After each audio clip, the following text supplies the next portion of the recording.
નમસ્કાર. મેડિકલ ફિલ્ડમાં જે લોકો કામ કરે છે, ભલે એ સ્ટુડન્ટ હોય કે પછી પ્રોફેશનલ, એ બધા જાણે છે કે આઈવી કેન્યુલાના જે કલર છે ને, એને યાદ રાખવા કેટલા જરૂરી અને હા, એટલા જ કન્ફ્યુઝિંગ પણ હોય છે. પણ ચિંતા ન કરશો, આજે આપણે એક એવી જબરદસ્ત ટ્રિક શીખવાના છીએ, જેના પછી ભલે પરીક્ષા આવે કે પછી કોઈ ઇમરજન્સી, આ કલર કોડ કોઈ દિવસ નહીં ભૂલે. ખાલી એકવાર વિચારો, કોઈ ઇમરજન્સી રૂમ છે, એક પેશન્ટને તરત જ આઈવી ફ્લુઇડની જરૂર છે અને સામે ટેબલ પર નારંગી, ગ્રે, લીલો, ગુલાબી, જાણે મેઘધનુષના બધા રંગના કેન્યુલા પડ્યા છે. ટાઈમ બહુ ઓછો છે, તો સાચો કેન્યુલા કેવી રીતે પસંદ કરશો? બસ આ જે મૂંઝવણ છે ને, એને જ આજે આપણે સોલ્વ કરવાના છીએ.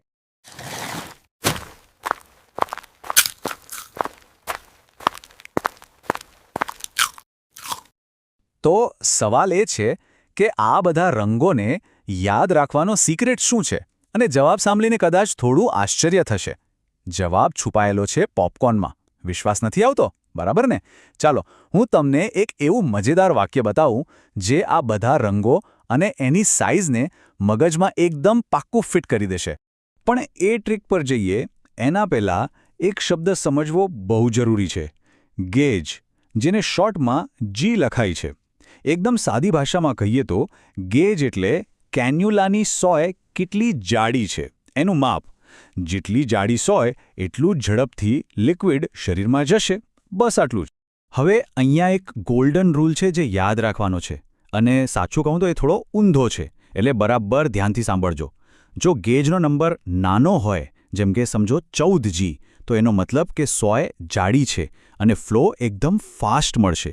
અને એનાથી ઉલટું, જો ગેજનો નંબર મોટો હોય, માની લો કે 26G, તો સોય એકદમ પાતળી હશે અને ફ્લો પણ ધીમો. બસ આ એક જ વસ્તુ મગજમાં બેસાડી લો, બધું એકદમ સહેલું લાગશે. વિભાગ 1, ટ્રોમા અને સર્જરી લાઇન્સ. ચાલો, તો હવે આપણા એક ખાસ વાક્યના પહેલા ભાગથી શરૂઆત કરીએ. આ એ કેન્યુલા છે જેનો ઉપયોગ મોટાભાગે ટ્રોમા સેન્ટર અને ઓપરેશન થિયેટરમાં થાય છે, જ્યાં એક સેકન્ડ બહુ જ કિંમતી હોય છે. તો આપણું વાક્ય શરૂ થાય છે, ઓ ગોડ વિથ ગ્રીન. યાદ રાખજો, ઓ એટલે ઓરેન્જ, 14 ગેજ, ગોડ એટલે ગ્રે, 16 ગેજ, વિથ એટલે વ્હાઇટ, 17 ગેજ, અને ગ્રીન એટલે ગ્રીન, 18 ગેજ. આ બધા સૌથી મોટા અને સૌથી ફાસ્ટ ફ્લોવાળા કેન્યુલા છે.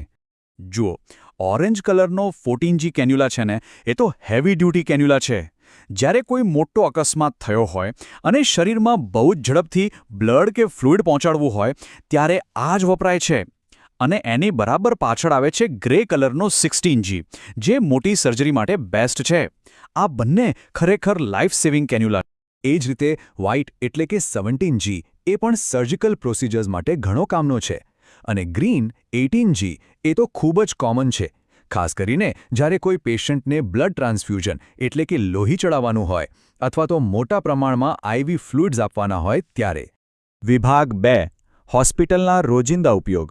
ચાલો, હવે એ કેન્યુલાની વાત કરીએ જે હોસ્પિટલના વોર્ડમાં સૌથી વધારે જોવા મળે છે. આપણું વાક્ય હવે આગળ વધે છે, પોકેટ્સ બ્રિંગ.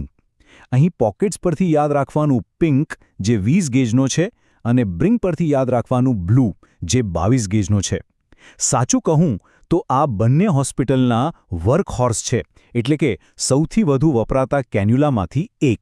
આ બંનેમાંથી પણ 20 ગેજ એટલે કે જે ગુલાબી કેન્યુલા છે, એના પર ખાસ ધ્યાન આપજો, કેમ કે એક્ઝામ અને પ્રેક્ટિકલ કામ બંને માટે એ ખૂબ જ ઇમ્પોર્ટન્ટ છે. એને સૌથી સામાન્ય ઓલ પર્પસ પસંદગી શું કામ કહેવાય છે? કારણ કે એનો ઉપયોગ રૂટીન આઈવી ફ્લુઇડ્સ આપવા માટે, દવાઓ આપવા માટે અને રેડિયોલોજી ડિપાર્ટમેન્ટમાં કોન્ટ્રાસ્ટ સ્ટડીઝ માટે પણ થાય છે. આના પરથી પરીક્ષામાં સવાલ આવવાના ચાન્સ પૂરેપૂરા છે. હવે વારો વાદળી એટલે કે 22G કેન્યુલાનો. આ ખાસ કરીને એવા પેશન્ટ્સ માટે છે જેમની નસો નાની અથવા તો નાજુક હોય, જેમ કે નાના બાળકો અને મોટી ઉંમરના લોકો. આની સોય પાતળી હોવાથી એમને દુખાવો ઓછો થાય છે અને નસને નુકસાન થતું પણ અટકે છે. વિભાગ 3, નાની નસો, ખાસ સંભાળ. અને હવે આપણે આવી ગયા છીએ આપણા વાક્યના છેલ્લા ભાગ પર. આ એ કેન્યુલા છે જે સૌથી નાજુક પેશન્ટ્સ માટે વપરાય છે. વાક્યનો અંત આ રીતે થાય છે, યોર પોપકોર્ન. અહીં યોર પરથી યાદ રાખવાનો યેલો 24 ગેજ અને પોપકોર્ન પરથી પર્પલ એટલે કે જાંબલી 26 ગેજ. આ આપણા લિસ્ટમાં સૌથી નાના અને સૌથી પાતળા કેન્યુલા છે. પીળો એટલે કે 24G એવા દર્દીઓ માટે છે જેમને ખૂબ જ સંભાળની જરૂર હોય, જેમ કે નવજાત શિશુ, નાના બાળકો અને કેન્સરના પેશન્ટ્સ. અને જાંબલી 26G જે સૌથી નાનો છે એ તો ખાસ કરીને NICUમાં રહેલા નવજાત અને પ્રીમેચ્યોર બાળકો માટે જ વપરાય છે, જેમની નસો વાળ જેટલી પાતળી હોય છે. તો ચાલો હવે આખું વાક્ય એકસાથે જોડી દઈએ. O God with green pockets, bring your popcorn. બસ આટલું જ. આ એક વાક્ય યાદ રહી ગયું ને, એટલે સમજી લો કે 14 ગેજથી લઈને 26 ગેજ સુધીના બધા જ કેન્યુલા, એના કલર અને એનો મેઇન ઉપયોગ ક્યાં થાય છે, બધું જ લાઈફ ટાઈમ માટે યાદ રહી જશે. તો જ્યારે પણ જરૂર પડે બસ આ 4 સ્ટેપ્સ ફોલો કરવાના. પહેલું વાક્ય યાદ કરો. બીજું, દરેક શબ્દ પરથી એનો કલર યાદ કરો. ત્રીજું, કલરના આધારે ગેજ નંબર યાદ કરો, 14થી શરૂ કરીને. અને ચોથું, ગેજ નંબર પરથી એનો ઉપયોગ યાદ કરો. છે ને એકદમ સિમ્પલ? તો આશા છે કે આ પોપકોર્નવાળી ટ્રીક હંમેશા યાદ રહેશે અને કામમાં પણ આવશે. આના પરથી એક સવાલ મનમાં આવે છે. મેડિસિનમાં આવી બીજી કઈ સિમ્પલ પણ લાઈફ સેવિંગ ટ્રિક્સ છે જે આપણને ખબર હોવી જોઈએ? વિચારતા રહેજો અને શીખતા રહેજો.